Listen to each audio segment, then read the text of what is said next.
Hello, guys. This is a game between me, Emperor, and Istaitsu, a Diamond 1 Zerg player on the NA server. And this is quite an interesting game.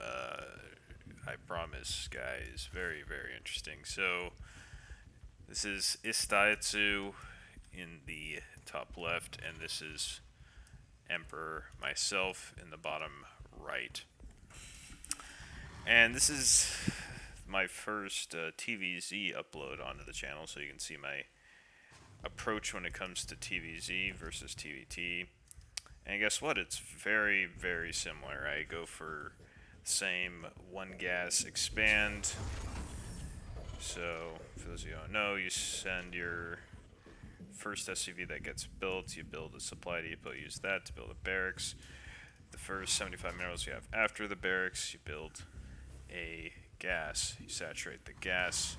When this is done, now this is a key thing against Zerg. Kind of the typical scouting pattern is you send this guy, after he's done with the barracks, you send him across, and then you rally the last SCV before this gets done. Let's see, it's going to be this one. I remember it by when it's 14 out of 16. You rally this guy up to build the command center. So one gas expand. This guy checks whether they're expanding. Looks like this guy went for normal Zerg build, hatch first. And so when this SUV gets there, it's going to see this hatchery either almost done or finished. And when you see that, you know you're good. You know you're fine. He's not cheesing you right that minute. So you're free to just send this guy back home. And I learned this from Euthermal, but it times out very well if you send, when this guy gets back, if he can just build the third CC, if you're going for a third CC build. A quick 3CC. So I see that, send this guy back. And that also means I'm free to send my Reaper across the map, because if he goes for pool first, he could have hidden some wings along the side and then cancel my base here, but now I know he's not, so I can freely send my Reaper across. Now, he tries to do that just with the hatch first, so he almost got away with it, but even if he had gone away with it, like, I just run your base and kill your drone, so I don't know, it's more of a trade, not like a free win. So I thought I had completely cut this off. It turns out I hadn't. He had 4 lings. He had these 2 lings out front that I didn't see. So he has 4 lings, easily kills my Marine. But he didn't get there in time to cancel my CC, which is another, I guess, reason why this build kind of sucks. Like, if you go for pool first, you delay the CC, it feels really bad. But in this case, it's like, okay, I have one SCV not mining. I can still change this into an orbital. I was good enough to pull it away. Now I just have to micro my Reaper. This is actually the hardest thing, is he can just right click it on something and then go do whatever. I don't know whether that's actually what he's doing, but I can get a good trade with my Reaper, but but if I don't micromanage it every second, then I lose something. So that means, since I'm not Maru or something, that my build gets behind a bit. So in this case, I believe I built my refinery before I built my 2 Hellions. I'm not 100% sure on that, but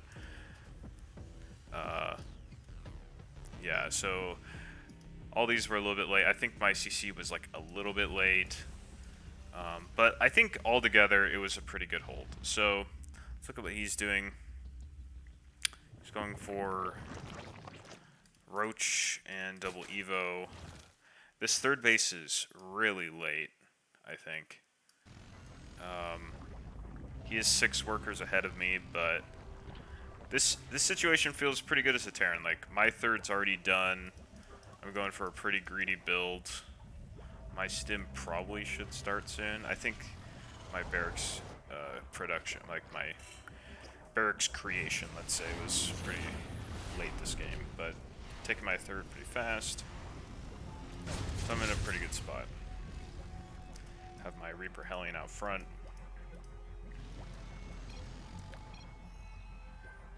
wants to pause.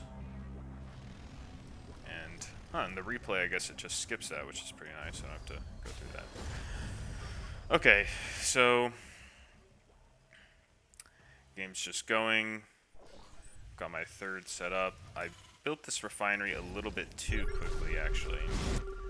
I'm probably supposed to get my next 2 barracks here, then wait a bit, get this refinery, go for double eBay, 2 more barracks. That's kind of the flow you go for as Terran.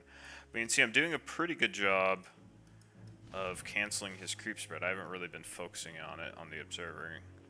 And I made this big mistake. I don't know exactly how, but I started rallying my SCVs across the map. Maybe it goes back to what I said the last game. Like, I'm giving this guy a chance, you know. Like, he kills some SCVs, he thinks he's in the game. And that's really just, you know, the higher he goes, the further he has to fall, right? So, and this Viking ended up being a very good buy. Like, lots of Zergs are just like the rally all my overlords to... Oh, wow, this guy got 6. Lots of Zergs are rally their overlords to like here or something, and then just go about their life with no map control and creep spread. But this is one of those guys that rallies every overlord to a pillar. And this is so annoying if you go for like a 2-on-1. It's actually just the cringiest thing in the world. But if you go for one of these Viking builds, you get so much damage. This 150 minerals, what, 75 gas? And it's gone 3 overlords. So that's 300 minerals. Plus I saw him supply blocked a bit. And I'm pretty sure it kills at least these 2, maybe this one as well. So, ended up being a good buy. And see, I accidentally built 10 Hellions here, and that tricked him into thinking I was going for mech. So, you know, mistake on my part ended up being a good move. Now, what happened to that Viking that I was jerking myself off about? Okay, so let's see. Like I said, I went for bio transition. It's kind of late, but it's working out. I see him going for roaches, so I'm pumping marauders, and so whenever I'm in this spot as a Terran player, I'm feeling pretty good, because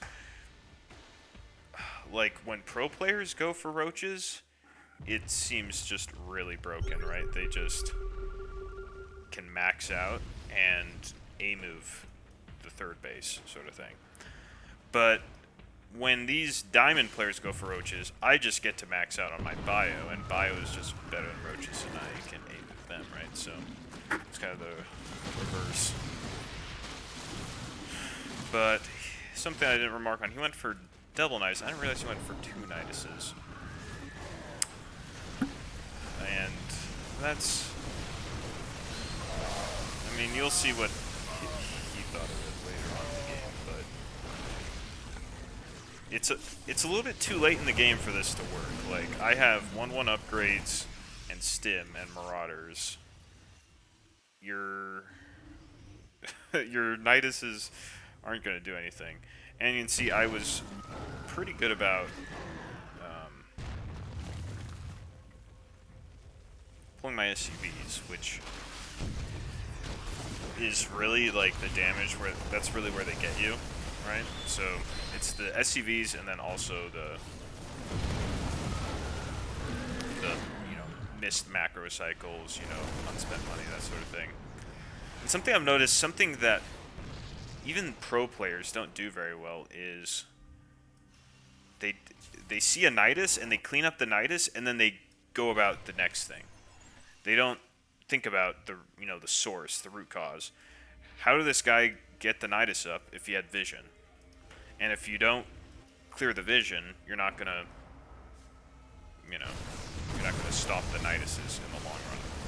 So I think that's a pretty good move on my part, bring the Viking down. And at this point, after this Overlord dies, you know, he keeps on sending him out, and this actually is going to start costing him a lot of money. And see, he hasn't really been macroing very well, but he's 70 supply down. Probably a decent amount because he's having to spend so much money on overlords. And luckily for him, he hasn't gone supply blocked, but now this army, that's a lot of Banes, right? But like,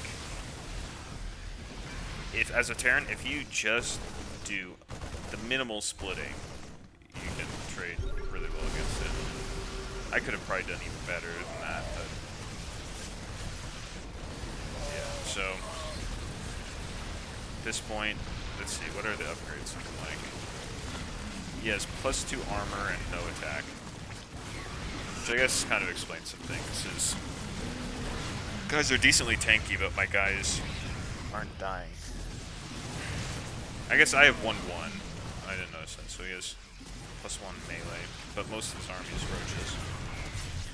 I was watching the last video, and I noticed I brought up the upgrades like multiple times, and I think it's kind of just a reflection of how I think about the game, like what I focus on. I've always been a big upgrade player, and that's helped me, and it's hurt me sometimes. Like, so if you have like 10 units and you have 3 upgrades, you're not going to beat a maxed out army with that, right? So upgrades are great if you have equal army sizes, but if you're just, you know, way outgunned, it's not going to help you.